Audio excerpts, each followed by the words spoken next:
बिस्मिल्लाहिर्रहमानिर्रहीम। अस्सलामुअलैकुम प्यारे दोस्तों, आज के इस वीडियो में जानेंगे हजरत इमाम हुसैन अलैहिस्सलाम और एक सफेद कबूतर के बारे में। जो कबूतर इमाम हुसैन अलैहिस्सलाम की गम में रो रहा था, फिर उसके साथ क्या हुआ, इसे मुकम्मल जानने के लिए पूरे वीडियो को आखिर तक जरूर देखिएगा और हमारे चैनल को सब्सक्राइब करके ऑल नोटिफिकेशंस क्लिक कीजिए। तो चलिए शुरू करते हैं आज की ये वीडियो।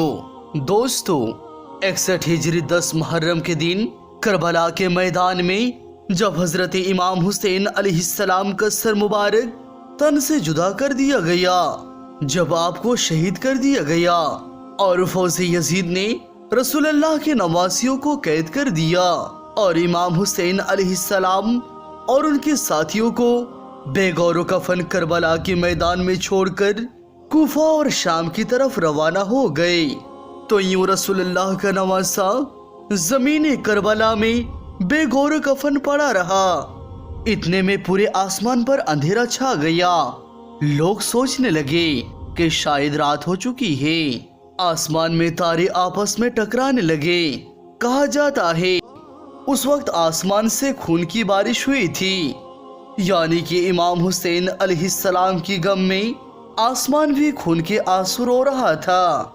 61 हिजरी 10 मुहर्रम के शाम को एक सफेद कबूतर करबला के मैदान के ऊपर से गुजर रहा था। उसने देखा कि करबला की तपती हुई जमीन पर नवासाए रसूल इमाम हुसैन अलैहिस्सलाम का जिस्म मुबारक पड़ा हुआ है। नवासाए रसूल सल्लल्लाहु ताला अलैहि वसल्लम का जिस्म मुबारक मैदान में तन्हा बेगौर कफन पड़ा हुआ है। तो कबूतर चीखता हुआ आसमान से जमीन पर आ गया और दूसरे परिंदों से कहने लगा, कयामत आ गई, इमाम हुसैन अलैहिस्सलाम को कत्ल कर दिया गया और रसूलुल्लाह सल्लल्लाहु ताला अलैहि वसल्लम के खानदान के खून करबला के मैदान में बिखरा पड़ा है। यूं कबूतर आकर मक्तलगाह में फिरने लगे और इमाम हुसैन अलैहिस्सलाम की गम में रोने लगे। और उस सफेद कबूतर ने अपने आप को इमाम हुसैन अलैहिस्सलाम के खून से तर कर लिया और वापस उड़ गया। फिर वो कबूतर उड़ता हुआ मदीना शरीफ जा पहुंचा और तवाफ के अंदाज में वो रसूल अकरम सल्लल्लाहु ताला अलैहि वसल्लम की रोज़े मुबारक के इर्द गिर्द चक्कर काटने लगा। उस कबूतर के परों से खून के कतरे टपक रहे थे। मदीना शरीफ के लोगों ने जब उस कबूतर का हाल देखा तो वो हैरान और परेशान हो गए और आपस में बातें करने लगे कि आखिर ये मामला क्या है। इसके बाद मदीने के लोगों को इमाम हुसैन अलैहिस्सलाम की शहादत की खबर मिली, तो उन लोगों को ये समझ आ गया कि यह कबूतर हजरत इमाम हुसैन अलैहिस्सलाम की शहादत की खबर रोज़ा रसूल में पहुंचाने के लिए हाजिर हुआ है। इसीलिए मुअर्रिखीन ने इरशाद फरमाया, दुनिया में जो सफेद कबूतर है वो उसी कबूतर के नस्ल से है। इसीलिए अल्लाह सुब्हान व तआला ने उन कबूतरों में शिफा और बरकत रखी है। दोस्तों, तारीख ने लिखा कि मदीना शरीफ के बाहर एक सियाम नामी यहूदी रहता था। उसकी एक लड़की थी जो ज़ाहिरी शक्ल सूरत में बहुत ही खूबसूरत थी, मगर उसको अचानक कोढ़ का बीमार हो गया, जिससे उसके हाथ पैर और आंखों ने काम करना बंद कर दिया और वो नाबीना हो गई। उस लड़की की ये हालत देखकर उसके मोहल्ले और आस पड़ोस के लोग उस लड़की को शदीद नफरत की निगाहों से देखने लगे कि मरज इस लड़की से हमें भी न लग जाए। जब उस यहूदी ने देखा सब लोग उसकी बेटी को नफरत की निगाह से देखते हैं, तो वह यहूदी तंग आकर अपने उस बेटी को लेकर अपने गांव से निकल गया और दूर जाकर एक बाग में रहने लगा। अब वो यहूदी दिन भर शहर में काम करता और शाम को वो अपने बेटी के पास आ जाता। एक दिन इत्तेफाक से ऐसा हुआ कि वो यहूदी अपने काम में इतनी ज्यादा मसरूफ हो गया कि वो शाम को अपने बेटी के पास ना आ सका। जब उस नाबीना लड़की की बाप शाम को उसके पास ना पहुंचा, तो लड़की गिरते पड़ते एक दरख्त के नीचे जा पहुंची और जारो कोतार से रोने लगी। उस लड़की ने उस दरख्त के नीचे पूरी रात गुजार दी।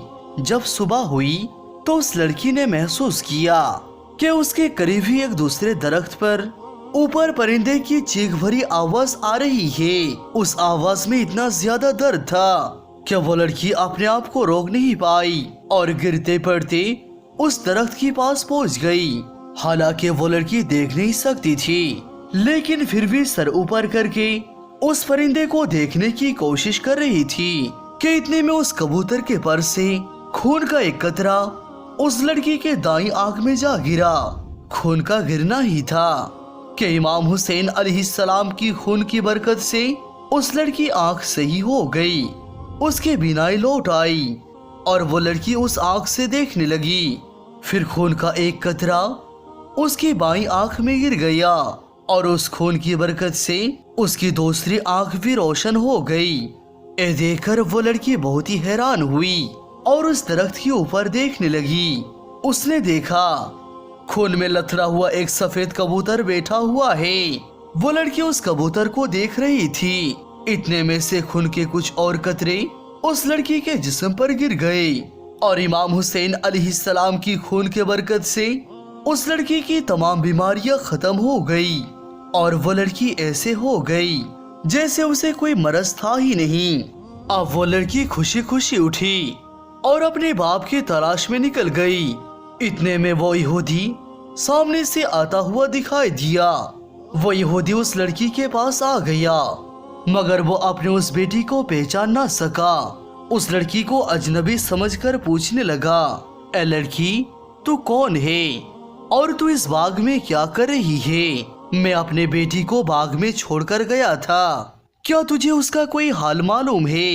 मेरी बेटी कहाँ गई है? क्योंकि इस बाग में जिस जगह पर मैं उसे छोड़कर गया था वहाँ पर वो मौजूद नहीं है। लड़की ये सुनकर खुशी से रोने लगी और कहने लगी, बाबा, क्या आपने मुझे नहीं पहचाना? मैं वही आपकी बीमार बेटी हूँ जिसको आपने इस बाग पर छोड़कर गए थे। यहूदी ये सुनकर बहुत हैरान हुआ और उसको इस बात की इतनी ज्यादा खुशी हुई कि उसके आंखों से खुशी की आंसू टपकने लगे। और यहूदी बाप ने अपने बेटी से कहा कि तुम्हारी ये बीमारी कैसे ठीक हो गई, तुम्हें दिखना कैसे शुरू हो गया? तो इस लड़की ने अपना सारा वाकया सुना दिया और अपने बाप को उसी दरख्त के नीचे ले गई जहां पर वो कबूतर इमाम हुसैन अलैहिस्सलाम की खून से लथड़ा हुआ था। अभी भी उस दरख्त के ऊपर बैठा हुआ था और रो रो कर दर्दनाक आवाज निकल रहा था। यहूदी ने उस कबूतर के जानिब मुखातिब होकर कहा, ए मुबारक परिंदे, तेरी इस दर्दनाक आवाज के पीछे क्या दर्द छुपी हुई है? और तेरे परों से टपकने वाला ए मुबारक खून किसका है जिसमें अल्लाह सुब्हानहू व तआला ने इतनी बरकत रखी है? आखिरकार बहुत कोशिश करने के बाद उसने मालूमात हासिल कर ली। जब उस यहूदी को ये पता चला कि ए जो कबूतर के ऊपर खून लगा हुआ है ए इमाम हुसैन अलैहिस्सलाम का खून मुबारक है और इसी खून की बरकत से मेरी बेटी ठीक हुई है, उसको दिखना शुरू हो गया है, उसकी बीनाई लौट आई है और उसका कोढ़ का मर्ज भी ठीक हो गया है। तो यहूदी कहने लगा कि अगर हुसैन का नाना हक पर ना होते, अगर नवासाए रसूल हक पर ना होते, तो आपके खून के कतरों में ऐसी खैर बरकत की ज़ोहर पैदा ना होता और मेरे इस अपाहिज लड़की को शिफा ना मिलती। उसके बाद वो यहूदी अपने बेटी के साथ वहीं पर कलमा पढ़कर मुसलमान हो गया। और फिर जब भी कोई इस्लाम कबूल करने की वजह पूछता तो वो उस वाक़े को पूरे तफसील के साथ बयान करता। अल्लाहु अकबर। सलाम हो प्यारे नबी की प्यारे नवासे हजरत इमाम हसन, हजरत इमाम हुसैन और शोहदाए करबला पर, जिन्होंने अपनी शहादत तो दी लेकिन यजीद की हाथ में हाथ ना दिए।